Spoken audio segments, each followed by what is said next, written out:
How do you feel about the new wave of stylists that don't care about the integrity of the natural hair? How much hair did I lose? So this is the hair on my head. This is the hair that I lost.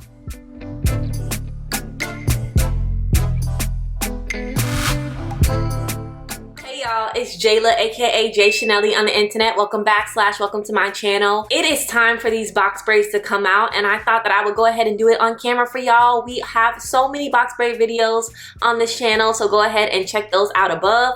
Today we are going to go ahead and take down our box braids, and we're going to answer some questions that y'all asked me, some hair related questions. So thank you to everybody, but make sure you're subscribed to this channel. We're trying to hit 20K by my birthday, which is in less than a month. I have hope, so go ahead and hit that subscribe button. Let's get right into it. Just to give you one last look at the braids, again, these are passion braids. I'm calling them passion braids because I use water wave hair or passion twist hair in order to achieve these braids. Any other information you want about these braids, I'll go ahead and leave it linked up here and in the description box below. But let me go ahead and show you what they're looking like 3 weeks in.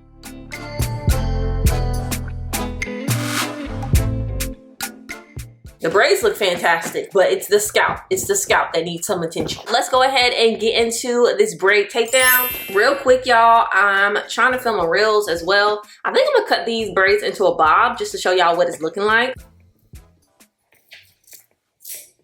That's actually really pretty.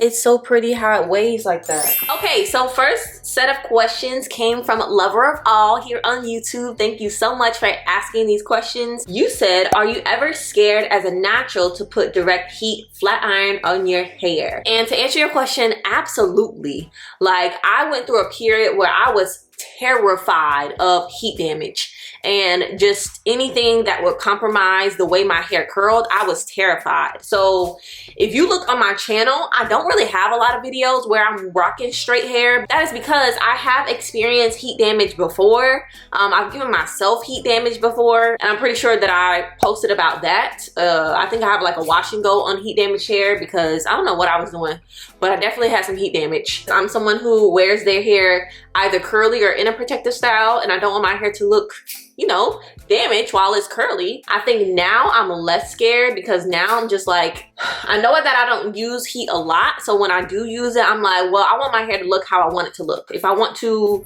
straighten it and then curl it with a heat tool, that's what I'm gonna do. And I'm not gonna be like so caught up in like, ooh, scared of heat damage that I don't have fun with my hair. Thank you so much for that question. You had a follow-up question as well. How do you feel about the new wave of stylists that don't care about the integrity of the natural hair? Baby, chill. If you have not already seen my last video, go ahead and watch that. And the TikTok that I posted, to all of you girls who call yourself braiders, who tell people they have to come to you with their hair flat iron in order to get it box braided, see you at the gates of hell. How do I feel about these new wave of stylists? I think that they are the worst thing to happen to our hair. And bad hair stylist experiences, bad salon experiences are one of the reasons, or the biggest reason, why I advocate for people to do their own hair if you are able. Putting your hair in the hands of people who don't care about hair, it can be traumatic, okay? And I say that as someone who had a very, I'm being dramatic when I use the word traumatic, but it was traumatic for me.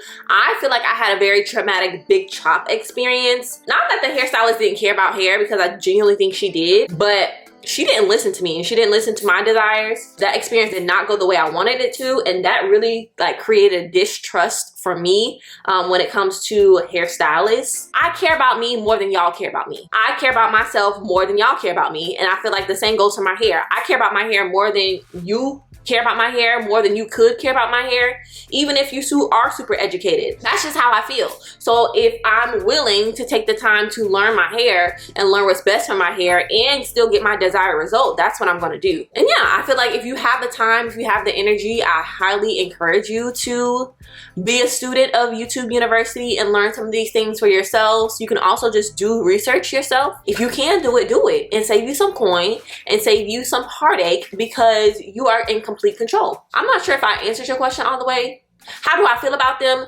Like I said in my last video, they can go to hell.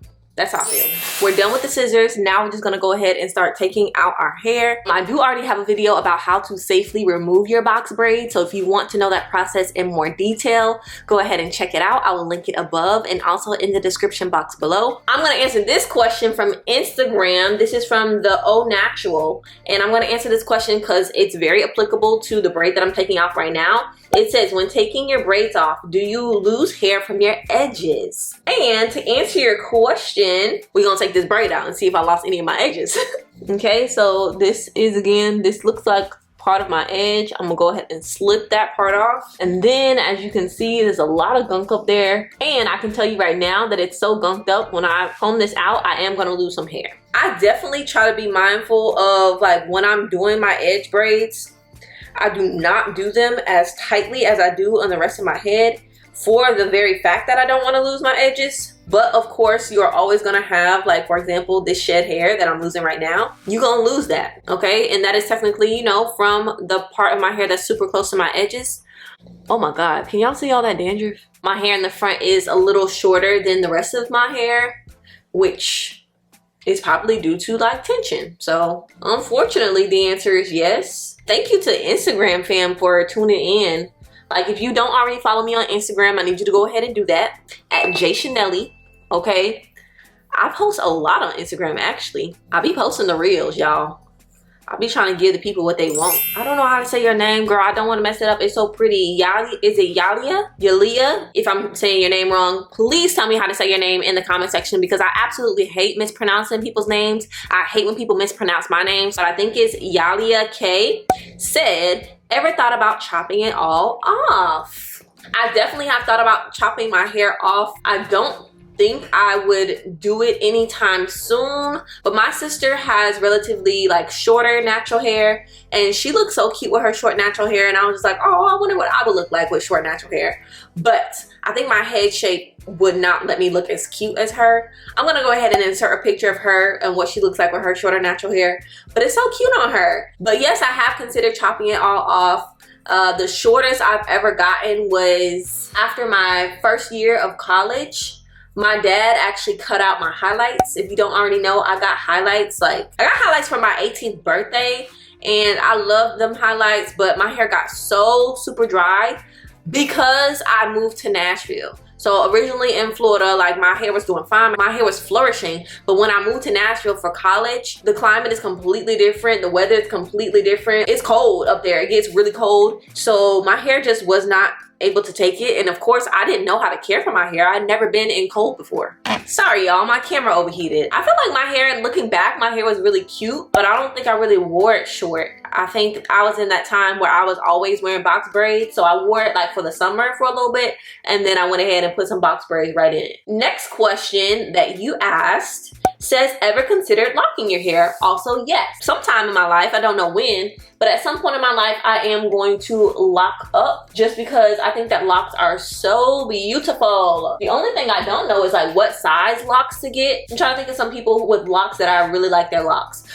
Kiki J on here on YouTube has micro locks. Her locks are so pretty. The Quality Name on Instagram, she has really pretty locks. I like the size of her locks, and those are two completely different sizes, and I don't think I would lock up for, like, the rest of my life. My cousin used to have sister locks for a little minute, and then she actually combed her locks out. So I feel like I would be one of those people who have locks for a little minute, wear them, enjoy them, and then probably comb them out. You came with the good questions as well, okay? Next question. Best deep conditioners you used. That's really funny, because I think if there's any product that the natural hair community has not really, like, gotten down, it's deep conditioners. I would have to say, honestly, Miss Shea Moisture, even though I don't use them anymore, Shea Moisture's Manuka Honey and Mafura Oil, I feel like that's what it's called. They have a very, very thick, creamy deep conditioner that I thought was really, really, really good. This is pre-new formulation. People started changing formulas to try to target the masses. I really liked that deep conditioner. Some deep conditioners that I also like are just overnight conditioners. The Main Choice has an overnight conditioner that you can use on dirty hair. It's called the Prickly Pear Conditioner.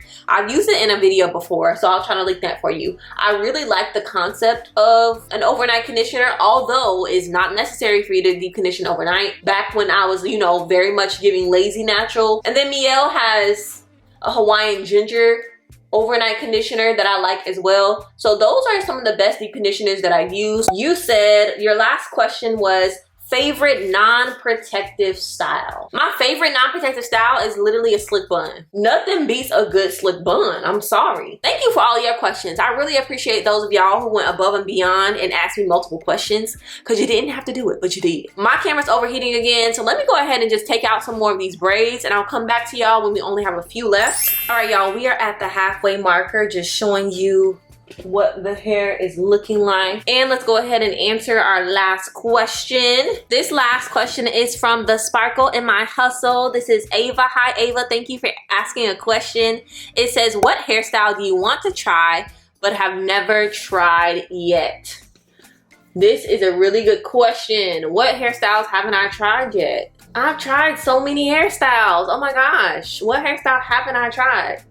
Oh, okay, I know what it is. Okay, a hairstyle that I have not tried that I want to try is micros. I have never done micros on my hair. Y'all know that micros, if you don't know, micros are super small, micro-sized braids, and traditionally you use human hair to achieve micros rather than like connecting line braiding hair. They were super popular, you know, when we were growing up, so 90s, early 2000s. But yeah, I never got to get micros, so I think that is a hairstyle that I definitely want to try, especially this year, because I feel like micros are making a comeback. If you had micros, you was that girl. You was that girl, so congratulations. Okay, y'all, I'll come back to y'all when we are completely done taking out our braids, and I'll show y'all how much hair I lost / shed by having these braids in for a total of 3 weeks. I'll be back. Okay, y'all, so this is my very dirty hair out of those braids. And the moment that you've all been waiting for, how much hair did I lose? So this is the hair on my head. This is the hair that I lost. Yeah, it's a lot. It's a good amount of hair. It's a good amount of hair. But I still have a good amount of hair in my head, so I'm okay with that. Thank you for tuning in with me and taking out my box braids. Thank you so much to everyone who asked questions. I really appreciate it, and I like talking to y'all and sharing more about my journey. Let me know if you would actually like a story time about my big chop experience, because I know I've never talked about that on camera before. So let me know if you want that in the comment section below. Let me know, do you think this is a lot of hair? I mean, yeah, it is. It is. I hope you enjoyed this video. If you did, remember to hit that subscribe button. Also, like this video so YouTube can share with other people. And I'll see y'all in the next one. Bye.